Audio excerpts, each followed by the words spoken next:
자, 이제는 12번째 출제 개형을 갖고 있는 디지털 변조에 대해서 알아보도록 하겠습니다.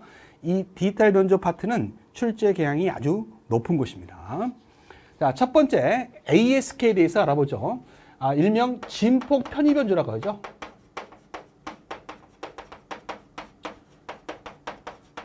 자, Amplitude Shift Keying의 약자예요. 자, 이 Amplitude, 진폭의 반송파의 진폭에다가 신호를 실어보내는 변조 방식입니다. 그래서 보내려고 하는 디지털 신호가 1과 0이라고 한다면 1은 반송파의 진폭을 이렇게 키워가지고 보낸다는 거죠. 0은 진폭을 이렇게 낮춰가지고 보냅니다.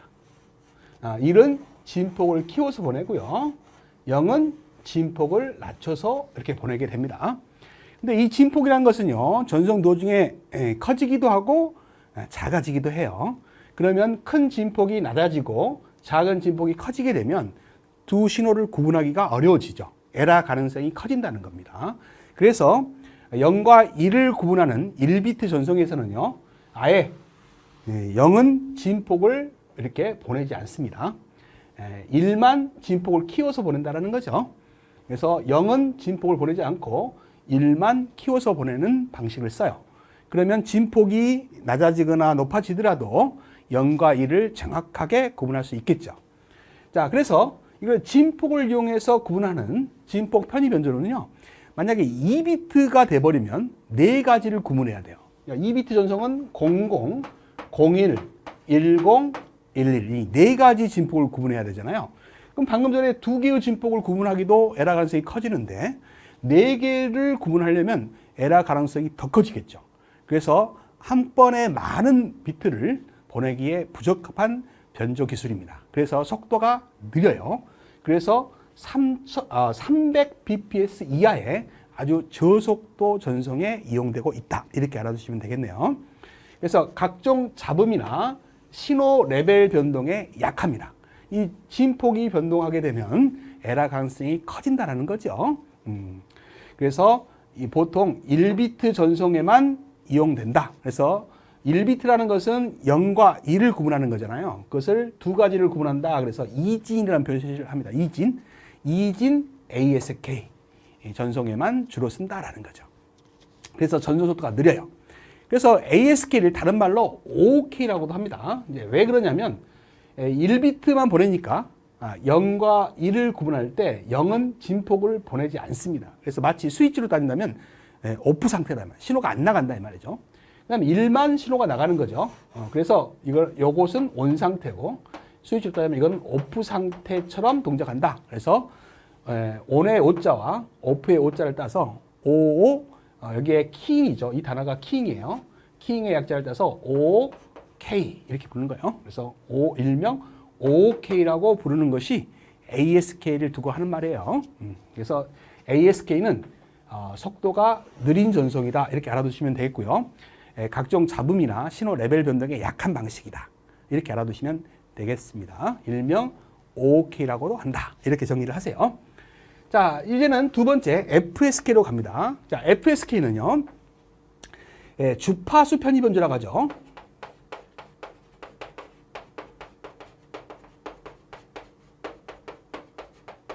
자, 주파수를 이용해서 신호를 구분하는 거예요. 자, 예를 들어서 0은 주파수가 낮은 거죠. 움직이는 횟수가 적어요. 1은 주파수가 높은 거죠. 움직이는 횟수가 많은 겁니다. 그래서 이렇게 1비트를 구분할 때는 두 가지 주파수로 구분하면 되죠. 근데 만약 2비트 전송이다 그러면 00, 01, 10, 11 네 가지를 이용해야 되죠. 만약에 요걸 1kHz를 사용했다 그러면 얘는 2kHz, 얘는 3kHz, 얘는 4kHz 이런 식으로 여러 가지 주파수를 써야 돼요. 그래서 이것도 마찬가지입니다. 전송 도중에 주파수가 변하지는 않아요. 그래서 주파수를 다양하게 쓸 수는 있어요. 근데 한 번에 여러 비트를 보내려면 이렇게 다양한 주파수를 써야 돼요. 즉 사용되는 주파수가 커집니다. 신호가 차지하는 대역폭이 넓어진다는 소리예요. 대역폭 소모가 많다는 단점이 있어요. 그래서 이것도 한 번에 많은 신호를 보내기에는 부적합합니다. 그래서 ASK보다는 편리하지만 다른 방식에 비해서 속도가 느려요. 그래서 이것도 1200bps 이하의 저속도 전송에 사용된다. 하지만 ASK에 비해서 각종 잡음에 강합니다. 특히 신호 레벨 변동. 얘는 주파수 변조니까 진폭이 커지거나 작아져도 상관이 없어요. 수신단에서 이 파가 한번 움직였을 때 이 시간, 주기만 읽으면 돼요. 주기를 읽으면 주기분의 1이 주파수잖아요. 그래서 이 신호가 한번 움직였을 때의 시간 간격, 주기만 읽으면 되니까 진폭이 필요 없어요. 그래서 진폭이 변동되더라도 0과 1을 구분할 수 있다는 거죠. 그래서 신호 레벨 변동에 강한 방식이다. 이렇게 알아두시고요. 그 다음에 특히 잡음이라는 게 타는데요. 잡음은 이런 신호 진폭의 끝에 탑니다.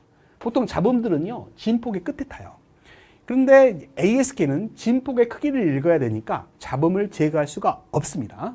그런데 FSK는 수신단에 리미터라는 장치가 있어요. 그 리미터가 신호를 뽑아내기 전에, 즉 주기를 읽어내기 전에 먼저 이 진폭을 잘라버려요. 그 다음에 이 주기를 읽어냅니다. 그러니까 잡음을 먼저 제거한 다음에 주기를 읽어내기 때문에 복원할 때 잡음이 흘러들어올 수가 없죠. 그래서 각종 잡음에 강한 방식이 이런 FM이나 FSK가 되는 거죠. 그래서 각종 잡음이나 신호 레벨 변동에 강한 방식이다. 이 장점을 꼭 외우시고요. 그 다음에 한 번에 많은 비트를 보내기에 부적합하다고 했죠. 왜? 많은 주파수를 써야 돼요. 그러면 신호 주파수의 점유 주파수 대역폭이 넓어지죠. 그런 단점이 있다라는 거예요. 그래서 장점 하나, 단점 하나를 꼭 알아두시기 바랍니다. 그래서 여기 나와 있죠. 각종 잡음 및 신호 레벨 변동에 강하다. 장점이고요. 수신 측에서 대역폭만을 구분하여 전송 비트를 구별한다. 전송 비트가 많아지면 전송 대역폭이 늘어나고 수신 측에서는 대역폭 구분이 어려워진다는 단점도 있다는 거죠. 자, 그래서 두 가지 방식을 일단 배웠어요. 그래서 ASK와 FSK는 두 개를 묶으세요. 자, 우리가 이제 신호를 뽑아내는 것을 건파라고 해요. 건파 방식에서 얘는 동기식 건파와 비동기식 건파를 모두 쓸 수가 있어요. 그래서 동기식 또는 비동기식 건파 방식을 모두 사용할 수 있다는 거 알아두시고요. 근데 동기식 건파 방식은 장점이 많아요. 신호를 키워주고 잡음은 제거하는 그런 능력들이 있어요. 그래서 이 동기식을 쓰면 좋은 점이 많은데 가격이 좀 비싸죠. 그래서 ASK나 FSK는 둘 다 쓸 수 있지만 주로 비동기 건파 방식을 많이 써요. 이렇게 알아두시기 바랍니다. 그러면 비동기 건파 방식 중에서 대표적인 가장 많이 쓰는 방식이 우리가 반송파의 진폭을 읽어내는 방식이에요. 특히 ASK 방식에서는 진폭을 읽어내죠. 그거를 포락선 건파, 영어로 인벨로프 디텍터라고 합니다. 그래서 비동기 건파 방식 중에서 ASK의 건파 방식으로 가장 많이 쓰는 건 뭐다? 포락선 건파 방식입니다. 인벨로프 디텍터라고 그래요. 이것도 참고로 알아두시면 좋겠습니다. 자, 이제는 PSK 쪽으로 갑니다. 자, 위상 편의 변조죠. 신호를 구분할 때 위상으로 구분한다는 거예요. 위상 편의 변조죠. 자, 이 위상 편의 변조는 0과 1을 구분할 때 이렇게 구분합니다. 파가 이렇게 한 번 이렇게 움직이잖아요. 그러면 360도를 움직였다고 그래요. 어떤 파는 여기서부터 시작해서 이렇게 가게 만들고요. 자, 어떤 파는 이렇게 만들 수 있죠. 여기서부터 만들 수 있죠. 여기서부터. 이렇게 움직이게 만들면 요것과 요거는 플러스에서 마이너스로, 요거는 마이너스 플러스로 구분할 수 있겠죠. 네, 그래서 요게 0이라고 한다면, 요게 1이라고 한다면 0 다음에 1이 오면 요런 모양이 돼요. 요런 모양이 되죠. 요런 모양이 되면. 그래서 이렇게 뾰족한 부분이 나옵니다. 네, 그래서 이렇게 뾰족한 부분이 있으면 여기 의자라고 생각해 보세요. 엉덩이를 깔고 앉으면 엉덩이 피나겠죠. 그래서 P자로 시작한다. 이렇게 외우라겠어요. 그래서 이걸 PSK 방식이다. 이렇게 외우시면 돼요. 그림 보시면 이렇게 뾰족한 곳이 있잖아요. 그러면 PSK 방식이다. 위상 편의 변조 방식이다. 이렇게 아시면 됩니다. 근데 만약에 0과 1을 구분하지 않고 2비트 전송이다. 예를 들어서 00, 01, 10, 11이다. 이렇게 한다면 이렇게 구분할 수 있겠죠. 자, 00은요. 자, 00은 이렇게 움직였다라고 한다면 01은요. 이걸 4등분을 해보세요. 이렇게 4등분을 하면 여기서 시작했다 그러면 얘는 여기서부터 시작하면 되죠. 그러면 이렇게 구분하면 돼요. 이렇게. 그 다음에 얘는 4등분을 했을 때 여기서부터 시작하면 되죠. 이렇게 구분하면 됩니다. 그렇죠? 얘는 4등분을 했으니까 여기서부터 시작하면 돼요. 여기서부터. 그러면 이렇게 구분되면 되죠. 그럼 4개의 신호가 다 구분이 되잖아요. 근데 보세요. 이게 1초에 한 번 움직이는 1Hz라고 본다면요. 이 4개 다 1Hz예요. 그러니까 더 많은 이상을 구분하더라도 주파수 대역폭은 똑같이 소모된다라는 거죠. 그래서 이 주파수 소모면에서 본다면 위상 편의 변조가 주파수 편의 변조보다 유리하죠. 대역폭을 적게 사용한다 이 말이에요. 그것도 알아두시고. 그래서 위상을 구분할 수 있는 방법이 이제 많기 때문에 한 번에 전송하는 비트도 많아요. 그래서 PSK 방식은 FSK 방식에 비해서 한 번에 보낼 수 있는 비트 수가 이제 늘어나는 거죠. 그래서 2400에서 아까 FSK는 1200bps 이하라고 했죠. 2400에서 4800bps 정도의 중속도 전송에 이용하는 겁니다. 그래서 근데 이제 이 위상을 구분하는 것도 한계가 있죠. 보통 16진 이상은 좀 구분을 되도록 안 하는 경향이 있어요. 왜냐하면 16진이라는 것은 16개로 구분하는 거잖아요. 그러면 위상 구분하기가 좀 힘들어요. 그래서 16진 이상은 잘 안 쓰고요. 그 이상 나눠야 될 경우에는 QAM 방식을 씁니다. 그래서 QAM은 조금 이따 보도록 하고 일단 위상차를 계산하는 문제가 시험의 단골이에요. 자, 이렇게 두 개를 구분하는 것은 요것과 요거의 이상차는 요만큼의 차이가 있죠. 요만큼이 파의 절반이니까 180도만큼 이상차가 있는 거예요. 근데 이렇게 4개로 구분하면 전체를 이렇게 4등분을 하게 되면 요만큼의 차이는 얼마일까요? 여기 절반이 180도니까 90도만큼 차이가 있는 거죠. 그런 계산을 어떻게 하냐 이 말이죠. 그래서 위상차를 구하는 계산 방법은 한 바퀴 뺑 돌면 360도죠. 원주율로 따지면 2파예요. 그래서 1비트 전송이다 그러면 2진이라 그래요. 두 가지 경우로 0과 1로 구분한다 해서. 그래서 2로 나누는 거예요. 그러면 파이라는 180도가 나오는 거죠. 방금처럼 4개로 구분하면 4진이라고 해서요. 4로 나누면 2분의 파이가 나오죠. 90도가 나오는 거예요. 그래서 구하는 공식이 나오는데 2파이 360도를요. m진으로 나누면 돼요. 그러면 위상차를 계산할 수가 있습니다. 그래서 여기다가 별표 3개 하고 PSK에서 시험 문제 나왔다 그러면 위상차를 계산할 거예요. 그래서 위상차를 계산할 줄은 알아야 됩니다. 다시 한번 1비트 전송이다 그러면 0과 1로 구분하니까 2진이라는 표현을 쓰고요. 2비트 전송이다 그러면 00, 01, 10, 12로 구분할 수 있으니까 4진이라는 말을 쓴단 말이에요. 그럼 3비트 전송이다 그러면 2의 3승 8가지를 구분할 수 있죠. 그래서 8진이라는 말을 쓰고요. 예를 들어서 4비트 전송이다 그러면 2의 4승 16가지를 구분할 수 있잖아요. 그러면 16진 PSK다 이런 말을 쓴다는 거죠. 그랬을 때 16가지 이상은 잘 구분 안 해요. 그래서 16가지 이상 구분할 때는 이런 QAM 방식을 씁니다. 자, 여기 보시면 그림이 그려져 있는데 위상차를 구분할 때요. 자, 이렇게 보시면 자, 여기가 0도고요. 여기가 90도고요.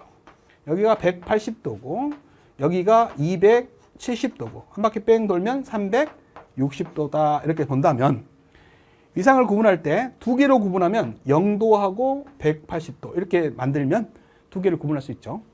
네 개를 구분하면 90도, 180도, 270도 이렇게 하면 네 가지를 구분할 수 있잖아요. 8가지를 구분한다 그러면 또 절반으로 나눠가지고 45도씩 이렇게 구분하게 되면 8가지를 구분하죠. 그럼 16가지를 구분한다면 또 절반으로 나눠야 되잖아요. 그러면 위상차를 구분하기 좀 어려워지니까 그때부터는 이렇게 8가지는 위상으로 구분하고요. 그 다음에 같은 45도의 위상차가 있더라도 진폭이 작은 놈이 있고 큰 놈이 있을 수 있죠. 진폭의 크기로 두 개를 구분합니다. 그럼 각각 두 개씩 구분하게 되면 이게 몇 개가 돼요?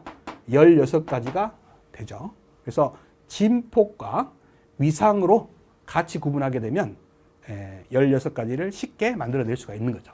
그런 방식을 QAM이다 이렇게 말합니다. 직교 편의 변조라고 해요. 직교 편의 변조.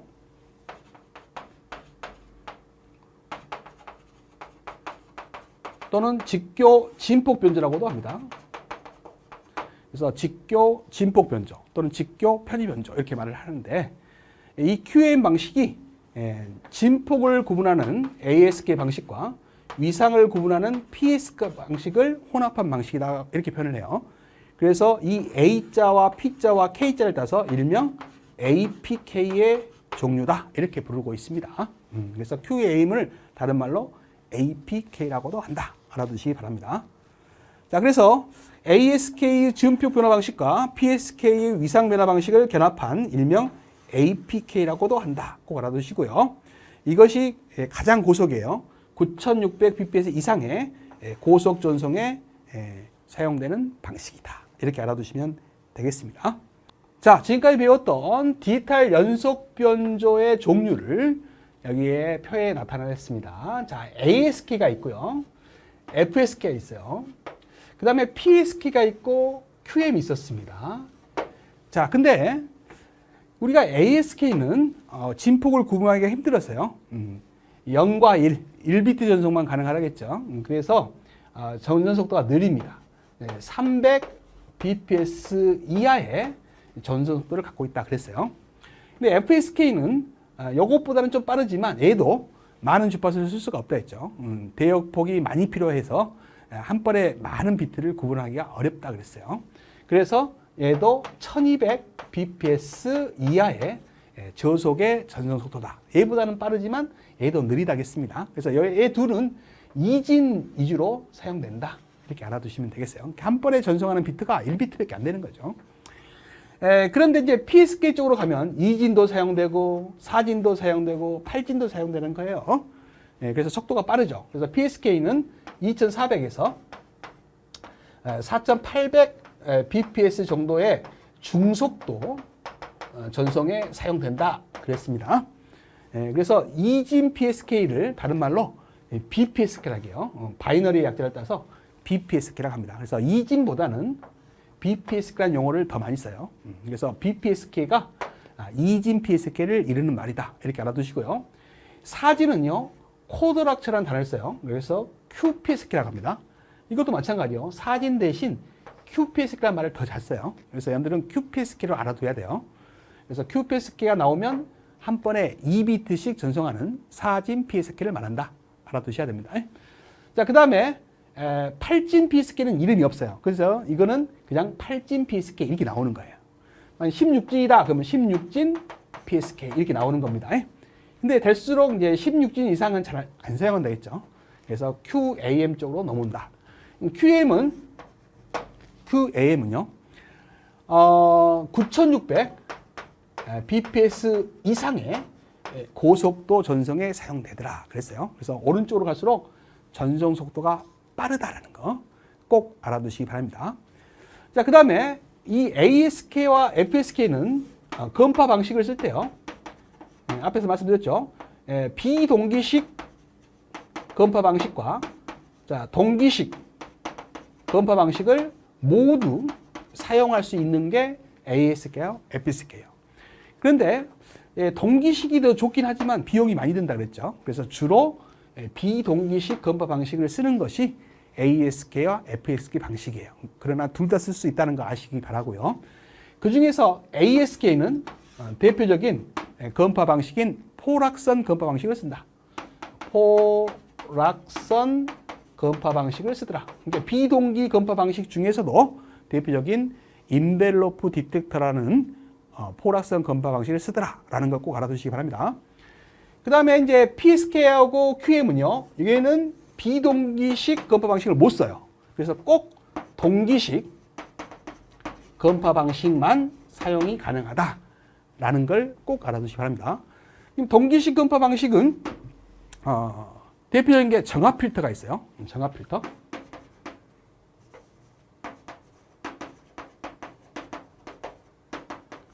뿐만 아니라 뭐 PLL 이런 것들이 있죠. 이런 것이 이제 동기식 건파 방식이에요. 자, 근데 이런 정압 필터 같은 동기식 건파 방식은요, 신호를 키워주고 잡음은 제거하는 그런 좋은 능력이 있습니다. 그래서 정압 필터를 쓰면, 동기식 건파 방식을 쓰면 더 좋죠. 근데 이제 좀 가격이 비싸다 보니까 이 PSK도 동기식 건파 방식이 아닌 비동기식 건파 방식을 쓸 수 없냐라고 해서 만들어낸 방식이 차동 PSK입니다. 그래서 차동 PSK는 같은 이름의 PSK 방식이지만 동기식 건파 방식이 아닌 다른 방식을 쓴다는 걸 꼭 알아둬야 돼요. 그래서 얘는 차동 위상 건파 방식을 쓴다. 차동 위상 건파 방식이라는 특별한 건파 방식을 쓰고 있어요. 그래서 동기식이 아닌 건파 방식을 통틀어서 비동기식 건파 방식이라고 부릅니다. 그래서 차동 위상 건파 방식도 비동기식 건파 방식 중에 하나다라는 거죠. 그러나 시험 볼 때 건파 방식과 변조 기술이 잘못 짝지어진 걸 골라라 할 때 DPSK가 항상 동기식 건파 방식으로 연결이 돼 있어요. 틀린 거죠.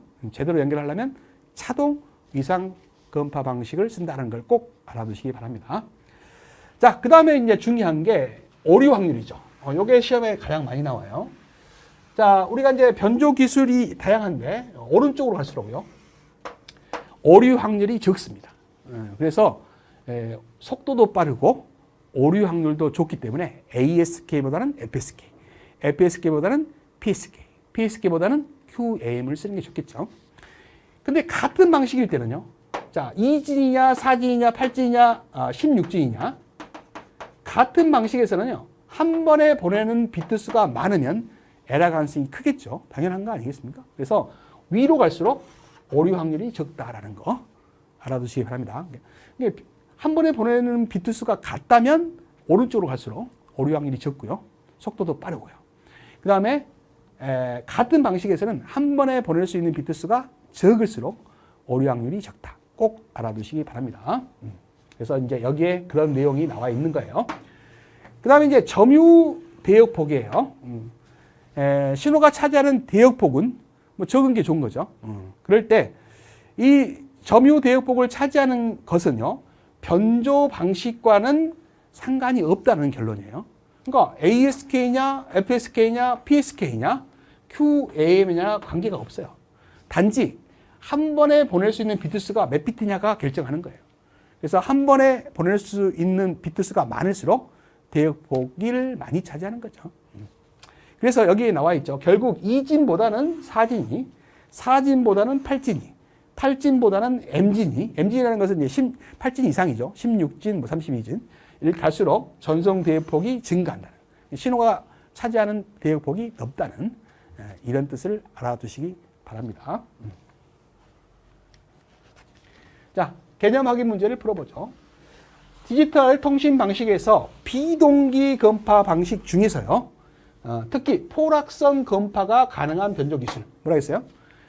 비동기 건파가 가능한 것은 ASK와 FSK라겠죠. 그것은 동기식도 쓸 수 있고 비동기식도 쓸 수 있다 했어요. 그러나 PSK와 QM은 동기식 건파 방식만 쓴다겠습니다. 근데 이제 ASK 같은 경우에는 비동기식 건파 방식 중에서도 반송파의 진폭을 따라가서 복조하는 건파 방식인 인벨로프 디텍터, 포락선 건파 방식을 주로 쓴다겠죠. 그래서 답은 뭐가 될까요? ASK가 답이 될 겁니다.